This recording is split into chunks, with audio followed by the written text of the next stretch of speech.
Colin Ireland was a pretty unremarkable guy. Often a victim of bullying as a child, Colin turned to petty theft, burglary, and blackmail. After a stint in juvenile detention, he became obsessed with survivalism, often wearing military gear and camping out in the woods. After getting divorced twice and losing his job at a homeless shelter due to his explosive temper, Colin was at a crossroads in his life. That is until 1993, where he made a very strange New Year's resolution. Welcome to History's Biggest Villains.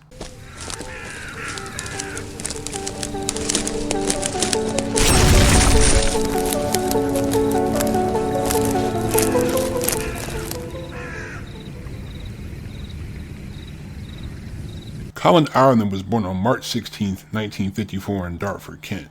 His father left shortly after his birth, leaving his 17-year-old mother to fend for herself. Colin's mother moved around to 9 different homes in 6 years. His mother married an electrician in 1961, but since his work was irregular, the family was financially unstable. Colin attended 6 schools between the ages of 5 and 10. He was always the new boy, and his thin, lanky frame and bow-legged stance made him an obvious target for bullies. In 1964, Colin, aged 10, along with his mother and stepfather were evicted. But Colin was an expense that she couldn't afford, so she placed him into foster care. When she and his stepfather found a new home, they invited Colin back. Soon after, his stepfather walked out on them. 2 years later, Colin's mother had gotten married again. In Sheerness, Kent, Colin was approached on 4 occasions by older men wanting to have sex with him. The first of these encounters was when he was working at a fairground as a summer holiday job. He was offered a necklace for his mother in exchange for a sexual act. Then, when he was 12, in a public toilet, a man peered over the top of the cubicle wall and watched him. His third encounter was at a cinema. His optician saw him and asked for sexual favors. The fourth was with a man working in a second-hand shop. Colin resisted all their advances each time. There was never any physical abuse or sexual contact, but each time an older man offered money or a reward in exchange for sex. By the time he was 15,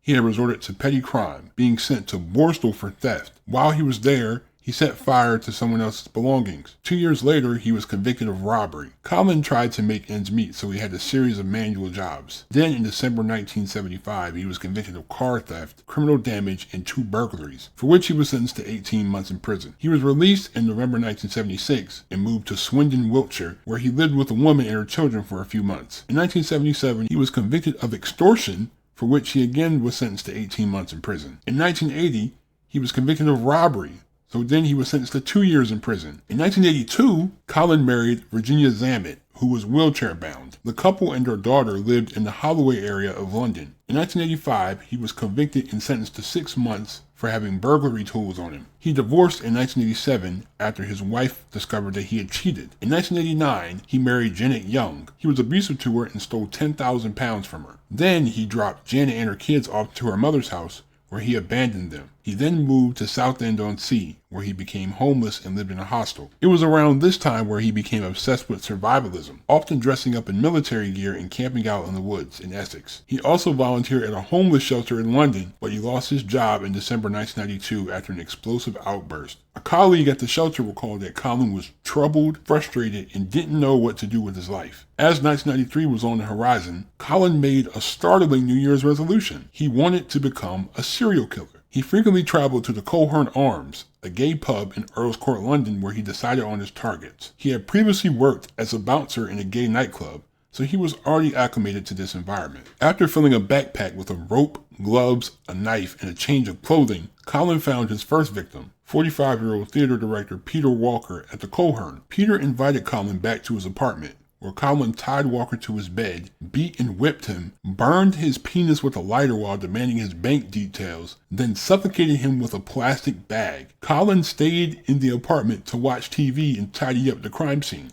He left Peter's body with knotted condoms jammed in his mouth and nostrils, and 2 teddy bears arranged on the bed in the 69 position. Walker's body was still undiscovered 2 days later, on March 5, 1993, when Colin called a London newspaper, The Sun, to say that he was concerned about the dead man's dogs, whom he had left locked in another room. He also said, "It was my New Year's resolution to murder a human being." Police had no evidence of any substance, and their manhunt was hampered by a March 6 judicial ruling that acts of sadomasochistic sex were illegal for consenting British adults. Potential victims were now extremely reluctant to cooperate with authorities, and autopsy results were inconclusive as to whether Walker's death had been deliberate or accidental. The police knew little more than the fact that the dead man was HIV positive. In late May, Colin returned to the Coal Horn and picked up 37-year-old librarian Christopher Dunn. Dunn's body was found at his northeast London home on May 30th, bound by a leather harness, gagged and nude. Police initially recorded his death as a probable accident during a sex game. No link was made to Walker's death as it was in a different location. The accident theory was ruled out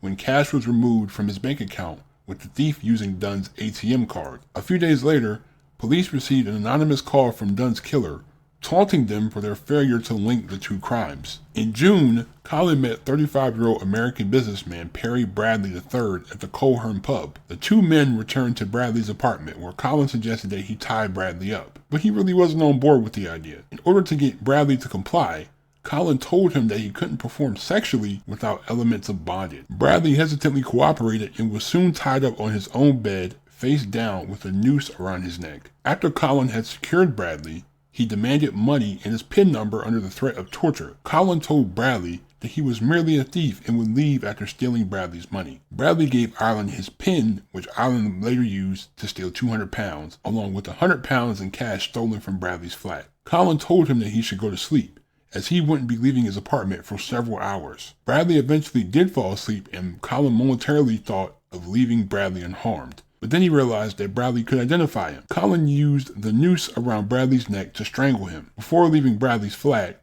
he placed a doll on top of the dead man's body. Colin called the police afterwards, telling them, "I did the American. You've got some good leads on my identity from clues at the scene." Colin had studied the FBI manual for details of technique and the minimum required body count. "I've got the book," he said.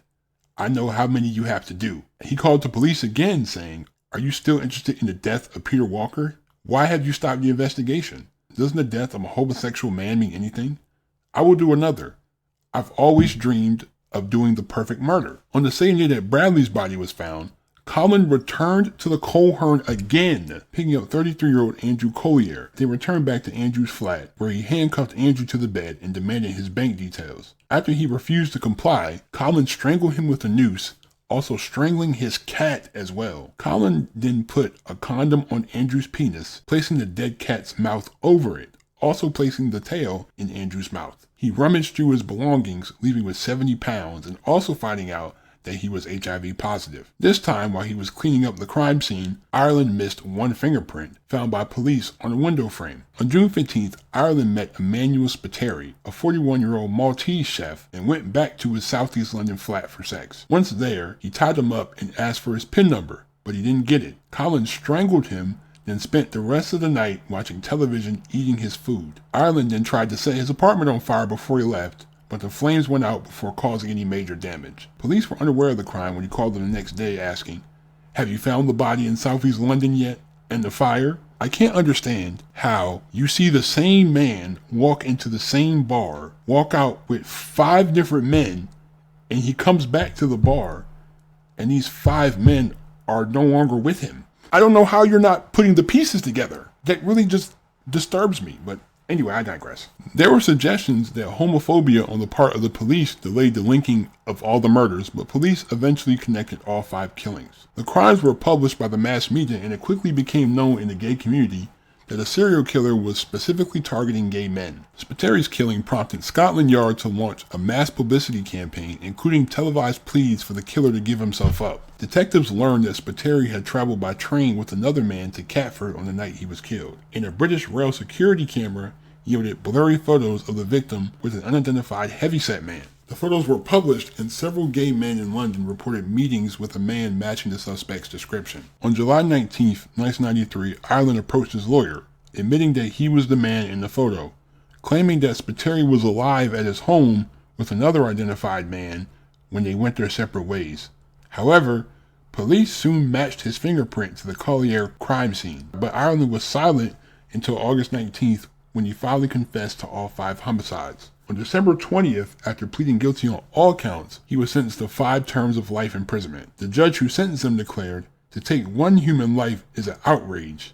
To take 5 is carnage. In my view, it is absolutely clear that you should never be released." He later told police that he was indeed heterosexual, but he pretended to be gay to lure his victims. He told police that he had no vendetta against gay men, but picked on them because they were the easiest targets. He had robbed those he killed because he was unemployed at the time, and he needed funds to travel to and from London when hunting for victims. During his incarceration, there were rumors emanating from Wakefield Prison in Yorkshire that he killed again. The stories claimed that Colin strangled his cellmate, a convicted child killer, but no charges were filed against him since he was already serving life without parole, and no harsher penalty was available under British law. 2 weeks after the reported killing, Ireland was transferred to a maximum security cell at Whitemoor Prison in Cambridgeshire. Colin died on February 21, 2012 at Wakefield Prison. Later, his death was determined to be from pulmonary fibrosis and a fractured hip he had suffered earlier in the month. He was 57 years old. To be honest, this really doesn't even matter in the grand scheme of things.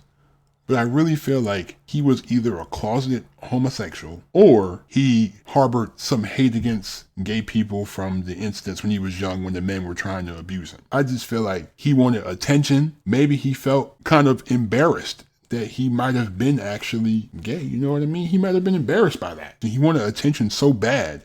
Like he's fiending for attention. Like he's killing guys. And then calling the police like, what? You telling me you haven't found this guy? What? I just killed him. Where are you at? How have you not found this guy? I just killed this guy. I just killed this guy on this road and this address. I just killed him. Like he's fiending for attention. Like I said earlier, how do you see the same guy walk in the same pub, leave with 5 different men, and he comes back and these men are nowhere to be seen? And you don't question anything. I would have said, hey, didn't you just walk out with a guy like 2 weeks ago? What happened to him? Wait, this is the 3rd or 4th guy he's walked out with, and they haven't come back. There's something wrong with that.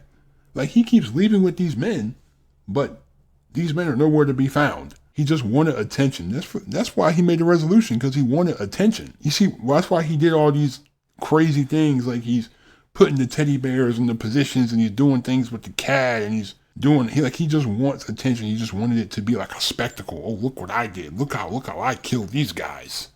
You know, it's crazy, man. But anyway, thank you again for all the support. We just hit 500 subscribers. I appreciate all you guys for the support on this channel. Like, I really do. Leave a like. If you enjoy, hit that subscribe button if you're new to my channel. I'm out. Be safe. Stay on the grind. Peace.